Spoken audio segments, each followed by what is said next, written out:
Hello friends, जय Hind friends. Beam nursing tutorial पे आज फिर से स्वागत है आपका दोबारा इस चैनल पे। वो चैनल जैसा कि डिलीट हो चुका है, तो नेक्स्ट हमने चैनल बनाया है, तो प्लीज़ सपोर्ट करिएगा। तो इसमें डिस्कस करने वाले हैं सेल को अनडिफाइंड, उसके फंक्शंस वगैरह को डिफाइन करेंगे। तो let's start the video. First हमारा सेल क्या होता है, इसके डिफिनीशन को देख लेते हैं। Cell it is the defined as the structural and functionals unit of the human body and living organism that study of the called by cytology. Cell क्या बोला है कि सेल डिफाइंड हुआ है, किससे डिफाइंड हुआ है? Structurally and functionally unit. ये एक स्ट्रक्चर एंड फंक्शनल, मतलब इसके पास स्ट्रक्चर्स भी है, ये वर्क भी करता है। ठीक है, इसके जो ऑर्गेनिज्म है, ये सेल जो है पूरा सेल है, वर्क भी कर रहा है। एक ये हमारे ह्यूमन बॉडी का यूनिट है। यूनिट मतलब बेस है। छोटे छोटे सेल बन के क्या बनते हैं कि छोटे छोटे सेल्स जो होते हैं कि वो ज्वाइंट होके एक टिश्यू बनेंगे। टिश्यू जो होंगे वो ज्वाइंट होके क्या करेंगे, एक ऑर्गन बनेंगे। ऑर्गन सारे ऑर्गन्स मिलके क्या करता है, एक होलो ह्यूमन बॉडी या लिविंग बॉडी बनाते हैं। ठीक है, तो ये उसका बेस है इसलिए।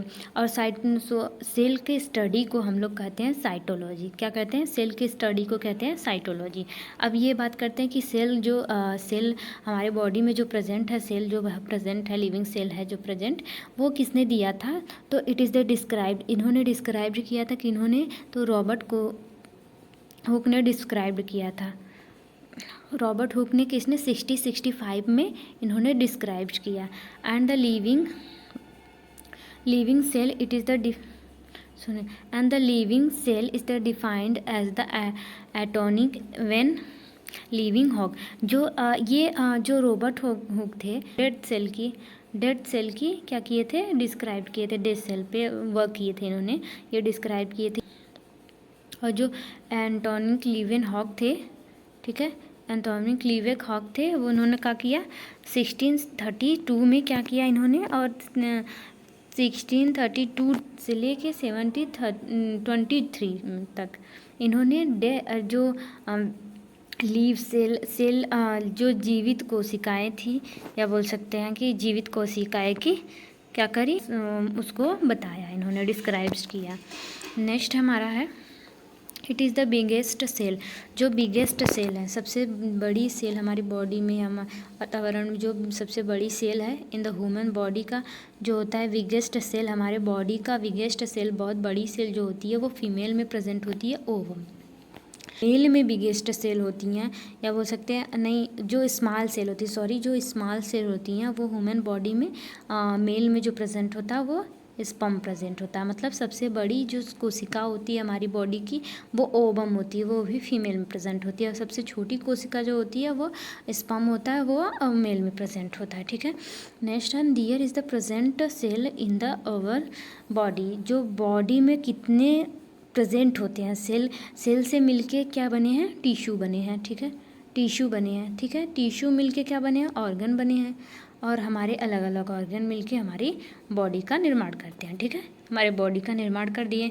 ठीक है, जो सेल है, कितने सेल मिल के हमारे बॉडी से मतलब बनाई हैं, हमारी बॉडी को बनाई हैं, तो वो है 75 ट्रिलियन सेल मिल के हमारी बॉडी का निर्माण करते हैं। नेक्स्ट हमारे हैं ये सेल का स्ट्रक्चर्स है फ्रेंड्स। इसके ऑर्गेनिज्म को देख लीजिए। ऑर्गेनिज्म क्या है, माइटोकॉन्ड्रिया। ठीक है, माइटोकॉन्ड्रिया एंड प्लाज्मा मेम्ब्रेन जो कि पूरे कवर करके रखी है। क्या क्या इसके वर्क है उसको आगे हम डिफाइन करेंगे। एंड सेंट्रोसोम्स ETC, अलग अलग मटेरियल्स हैं, अलग अलग वर्क करते हैं। जो होता है फर्स्ट वन, इरिटेबिलिटी। मौसम के हिसाब से क्या होता है कि चेंज होता रहता है, इन्वायरमेंट अपने आप को चेंज कर सके। वो मतलब जो नहीं चेंज कर पाता है इन्वायरमेंट में, जिसकी सेल्स नहीं चेंज कर पाती, जैसे हम कहीं जा रहे हैं, हम अपने स्टेट से कहीं अदर स्टेट जा रहे हैं, वहाँ पे मौसम चेंज हो रहा है, तो हमारे जो स्किन्स होती हैं वो रिएक्ट करना स्टार्ट कर देती हैं। सेम टू वैसे इरिटेबिलिटी मीन्स अपने आप को चेंज कर लेना, अपनी सेल जो होती है अपने आप को चेंज करती रहती है इन्वायरमेंट में। ठीक है, फिर मूवमेंट, जो सेल होती है वो मूव करने में हेल्प करती है। एंड न्यूट्रिशंस, जो सेल्स होती हैं वो वेन सब्सटेंसेस को इरेक्टली जो मतलब इरेक्टली जो न्यूट्रिएंट क्या होता है कि जो महत्वपूर्ण न्यूट्रिएंट होते हैं उसे गिव कर लेती हैं, जो वेस्ट प्रोडक्ट होते हैं उसे अनस्टेबल करके उसे रिमूव भी कर देती हैं। किसके थ्रू रिमूव करेंगी?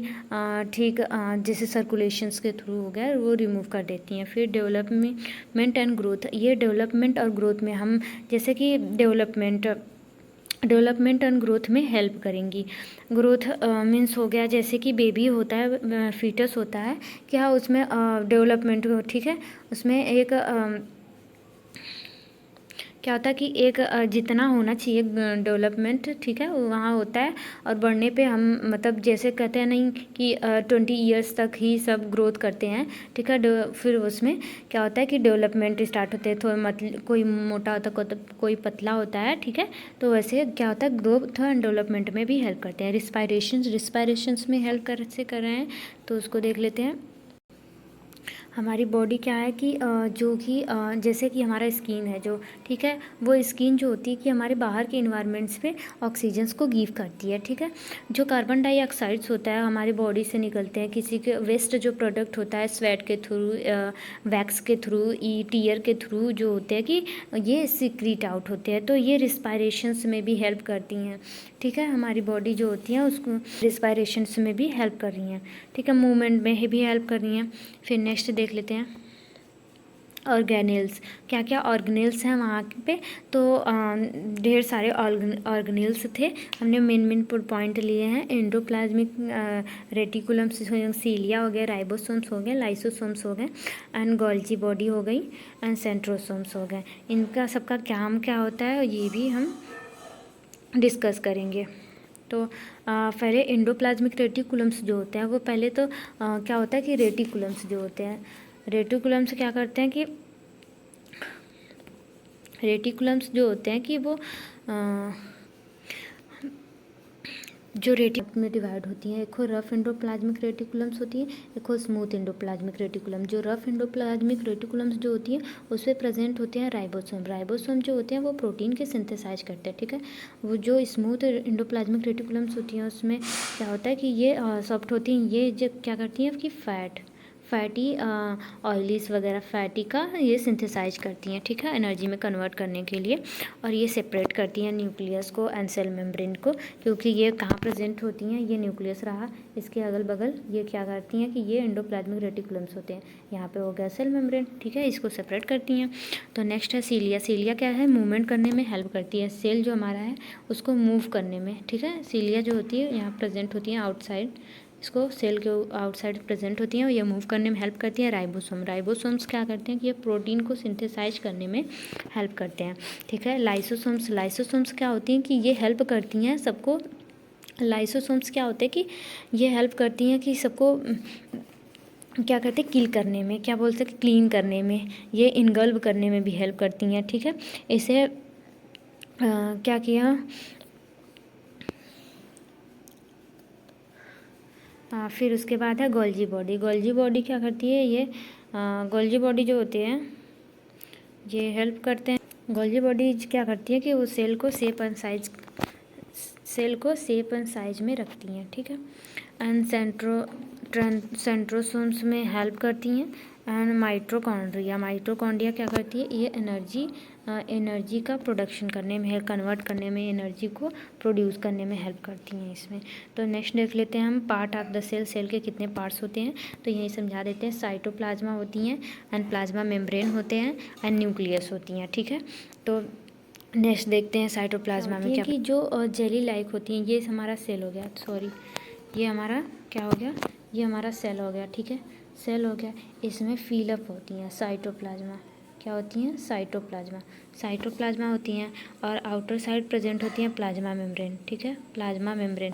फिर अंदर प्रेजेंट होता है न्यूक्लियस या सेल, तो क्या होता है कि इसमें जो साइटोप्लाज्मा होती हैं वो जेली लाइक स्ट्रक्चर्स होती हैं। ये क्या करती हैं कि ये हेल्प करती हैं सबको न्यूट्रिएंट देने में, सारे ऑर्गेनिज्म को न्यूट्रिएंट देने में, एंड उसको क्या करती है कि सेपरेट करने में, क्योंकि ये एक दूसरे से चिपके ना, अपना वर्क अलग अलग जगह करे, ठीक है। उनको सेपरेट एक कोना समझ लीजिए, एक जगह देती हैं, स्पेस देती हैं कि वो उतने में ही रहे। तो ये हेल्प करती हैं, एक दूसरे को चिपकने से प्रिवेंट करती हैं, ठीक है, साइटोप्लाज्मा। तो इसको रीड कर लेते हैं। ऑल द सेलुलर कंटेंट, जो सेलुलर कंटेंट होते हैं, सेलुलर कंटेंट इसमें क्या होगा, ये सेल हो गया, इसके कंटेंट हो गया, ठीक है। एक थैली लिए, इसमें आलू लिए, बैगन लिए, टमाटर मिर्ची हो गए, ये सारे कंटेंट हो गए, ठीक है। तो ये कंटेंट है सेलुलर। तो membrane and the nucleus, it is the two broad division, ये ट्रू ब्रॉड डिवीजन्स में हेल्प करती हैं। साइटोसोल एंड ऑर्गेनिज्म, क्या करता है कि ये साइटोसोल और ऑर्गेनिज्म को डिवाइड करके मतलब सबको रखती हैं, ये चिपकने से प्रिवेंट करती हैं, ठीक है।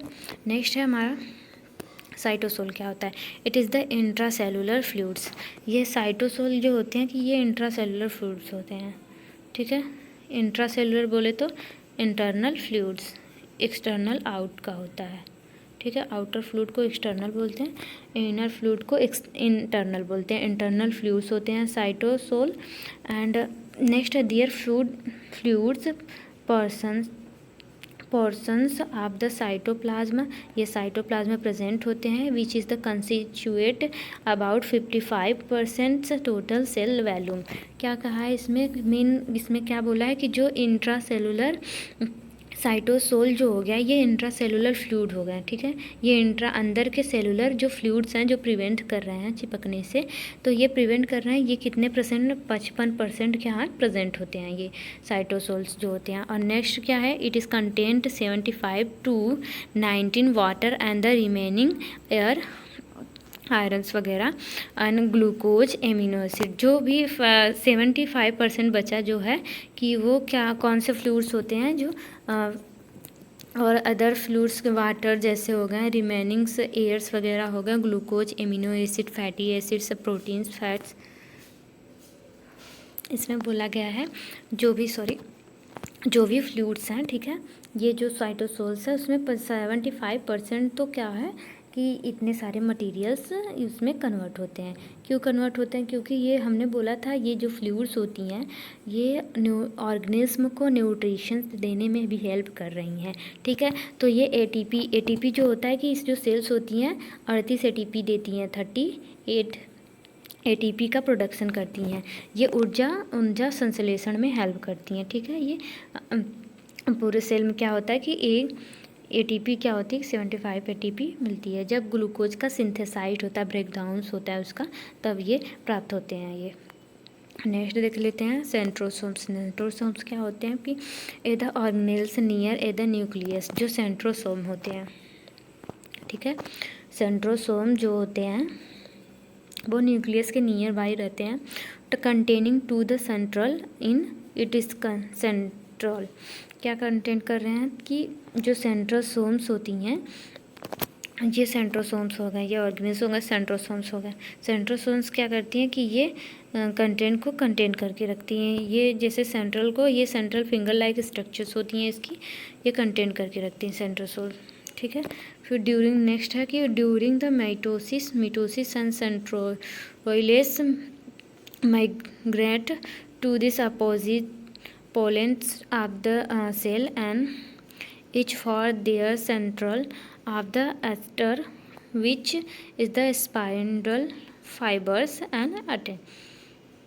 क्या करते हैं कि हमने जो बताया कि ये क्या बोली हैं कि जो भी ये सेंट्रोसोम्स है ये फिंगर लाइक स्ट्रक्चर्स होते हैं, ठीक है।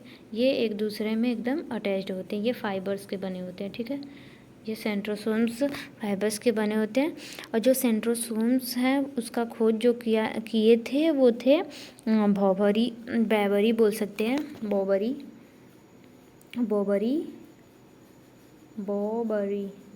ने किया था, ठीक है, बॉबरी ने किया। नेक्स्ट है राइबोसोम्स। राइबोसोम्स का क्या होता है तो राइबोसोम्स किस में हेल्प कर रहा है, हमने पहले बताया था। जो राइबोसोम्स होती हैं वो क्या करती हैं कि प्रोटीन बनाने में ये न्यूक्लियस को प्रोटीन प्रदान करती हैं। और एक को प्रेजेंट होते हैं और ऑर्गेनिज्म वैक्यूल जो होते हैं कि वो हेल्प करते हैं।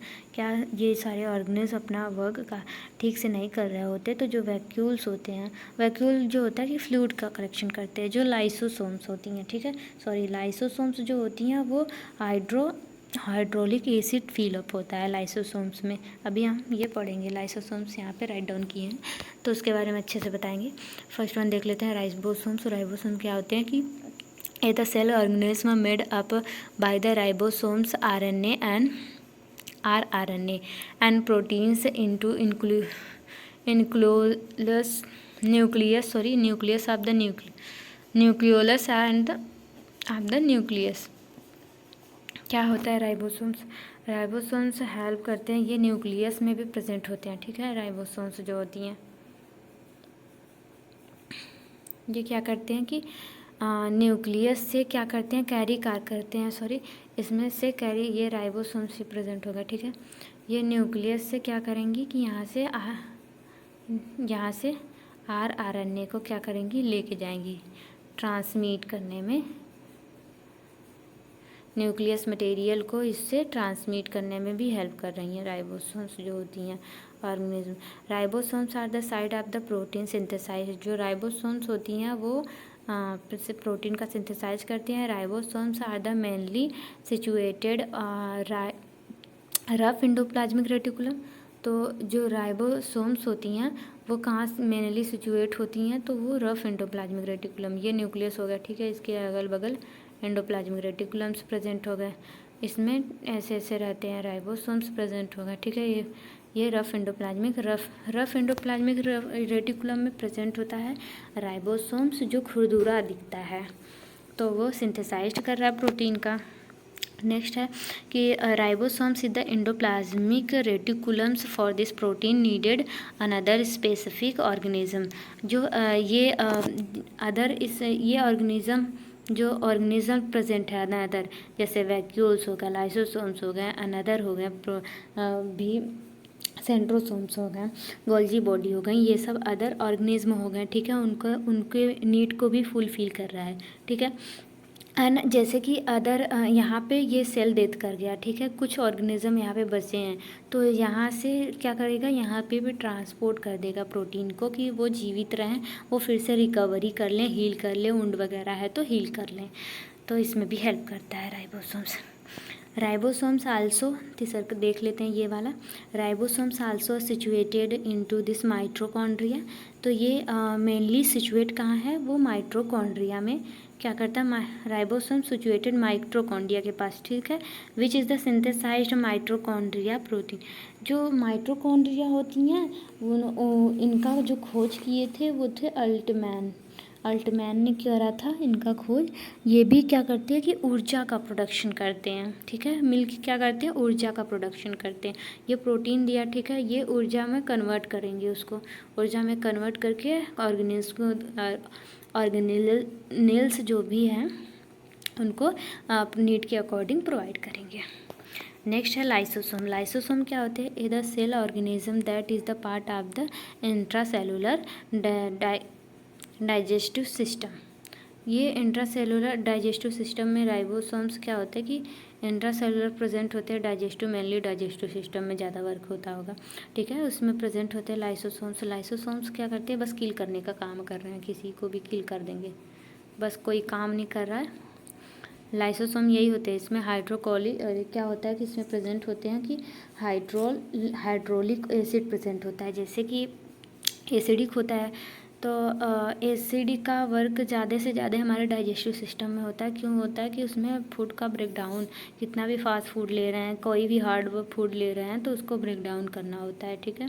उसमें ब्रेक डाउन करने की बहुत ज़्यादा क्षमता होती है, क्योंकि मीट जो होते हैं कि मांस वगैरह जो होते हैं वो भी पचा ले जाते हैं, ठीक है, वो भी ब्रेक डाउन कर लेते हैं। तो ये लाइसोसोम्स उसमें प्रेजेंट होते हैं, तो ये क्या करते हैं, बस किल करने का वर्क करते हैं।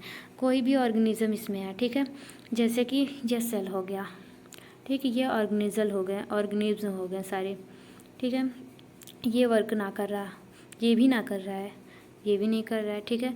यहाँ पे नेक्रोसिस वगैरह न वर्क नहीं करेंगे, ऑक्सीजन आएगा यहाँ से जाएगा नहीं, प्रोटीन को ये कैरी नहीं कर रहे हैं, तो इनका जो सिस्टम है वो स्टॉप हो गया, तो यहाँ पे नेक्रोसिस स्टार्ट होगा। तो ये लाइसोसोम्स क्या करेंगे, यहाँ पे आके खुद को फट लेगा, ठीक है, बोल सकते हैं बूम ब्लास्ट कर देगा।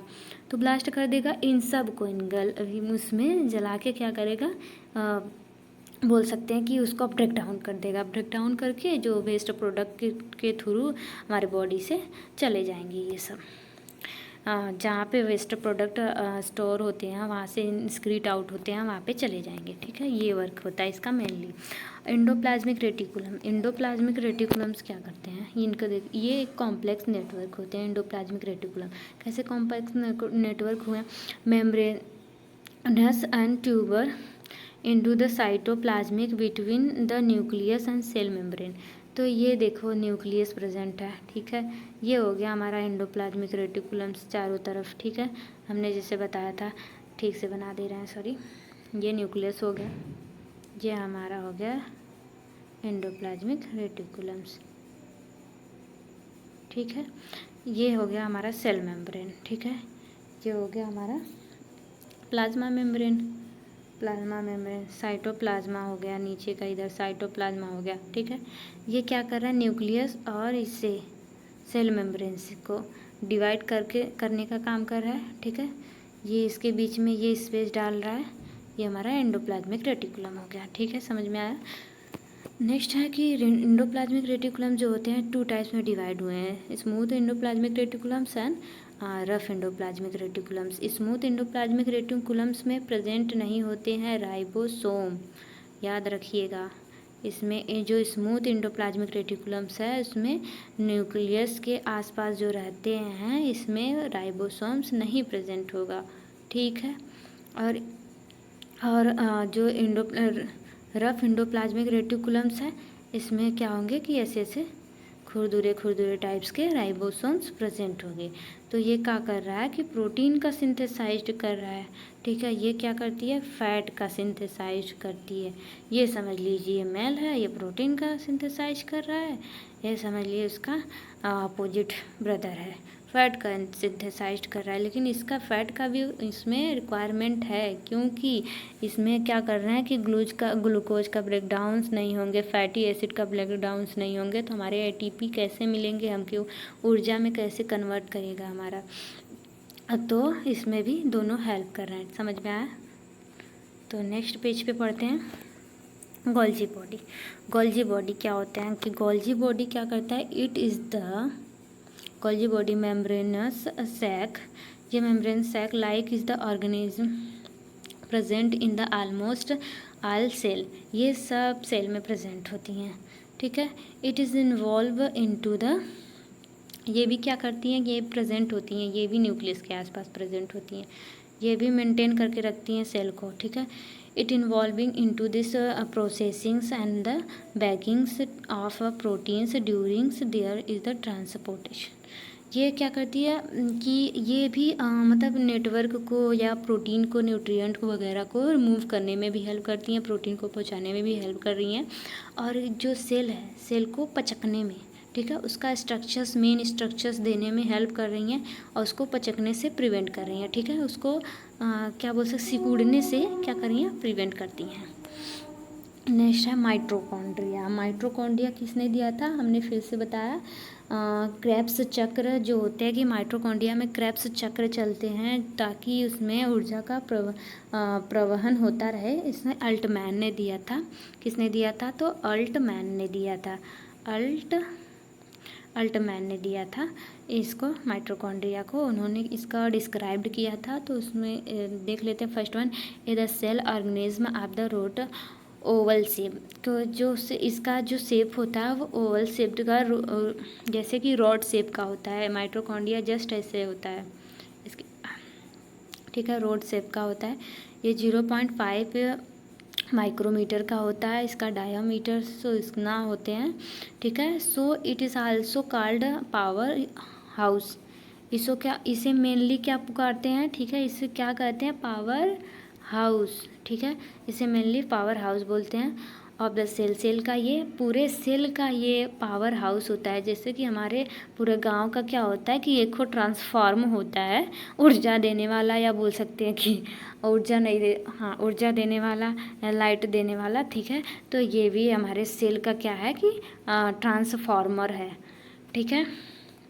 नेक्स्ट है, इसमें नेक्स्ट है they are the largest in number in the active organism like is the living and muscle cell and kind.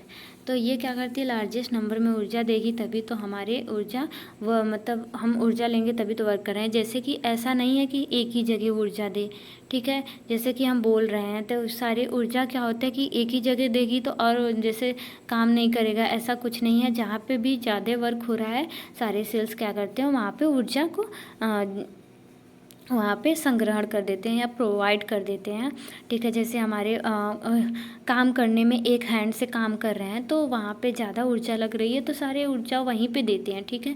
ये नहीं कि वहाँ का ऊर्जा ख़त्म हो गया तो मुझसे ये नहीं होगा वो नहीं होगा, ठीक है। ये प्रोवाइड करते रहते हैं पूरे सेल को। नेक्स्ट है न्यूक्लियस। न्यूक्लियस क्या करते हैं, दी ओवल शेप। ये भी न्यूक्लियस क्या होती है कि ओवल शेप्ड की होती हैं, ठीक है। सिंगल स्ट्रक्चर्स के होते हैं within the a cell that is the content of the genetic क्या करते हैं मटेरियल। ये क्या कर रही है हमारी जो होती है न्यूक्लियस। न्यूक्लियस जेनेटिक मटेरियल को, डीएनए आरएनए को कन्वर्ट करके या मटेरियल्स को कैरी करके रख रही है, ये रख रही है, ठीक है। दियर कंप्लीट जेनेटिक इन्फॉर्मेशन, ये कंप्लीट जेनेटिक इन्फॉर्मेशन को रखेगी। It is the cell organism called by genome. तो सेल क्या करेंगे, इन द ऑर्गेनिज्म को कॉल्ड किससे नाम से जानेंगे, जीनोम में, जीनोम्स के नाम से। या जीनोम्स वगैरह जेनेटिक मटेरियल्स वगैरह को कन्वर्ट करके रख रही है, इसको ट्रांसपोर्ट करने में हेल्प कर रही है। जैसे कि क्या हो रहा है कि इसके जो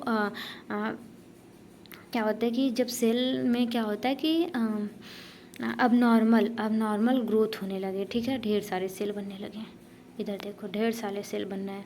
तो यहाँ पे क्या करते हैं, ट्यूमर, बिनाइन कैंसर या मेलिग्नेंट कैंसर के फॉर्म ले लेते हैं। तो वही होता है, अब नॉर्मल ग्रोथ होने लगती है, कुछ हो गया है वहाँ पे, अब नॉर्मल ग्रोथ करने लगती है। कैसे अब नॉर्मल ग्रोथ हो गई, जैसे कि यहाँ पे सेल हो गया, ठीक है। सेल हो गया, उसके ऑर्गेनिज्म वर्क नहीं कर रहे, कुछ लोग ऑर्गेनिज्म वर्क नहीं कर रहे हैं, ठीक है। यहाँ पे आया हमारा लाइसोसोम, इसको क्या कर दिया, जला के रख दिया, ठीक है। इसको ब्लास्ट कर दिया अपना वो एसिड, यहाँ पे सब जल गए, ठीक है। जल गए, यहाँ पे नेक्रोटिक वगैरह, रेडनेस वगैरह हो गए, ठीक है। नेक्रोटिक वगैरह हो गया किसी ऑर्गन्स का, उसमें अफेक्ट करने लगेंगे। इसमें ऑक्सीजन और न्यूट्रिएंट सप्लाई नहीं जा रहे हैं और ये धीरे धीरे क्या करेंगे, इसमें अब नॉर्मल सेल ग्रोथ होने लगेगी, ठीक है। ये वेस्ट बन के नहीं बाहर निकला, अब नॉर्मल सेल ग्रोथ होने लगेगी, ठीक है। किसी वजह से भी हो सकती है। तो क्या होगा कि ये ट्यूमर फॉर्म कर लेता है या कैंसर के रूप में चला जाता है। नेक्स्ट है हमारा human genome content about 30,000 genes क्या करते हैं, ये 30,000 जीन्स को रख सकती हैं, ये कंटेंट करती हैं। Thank you class.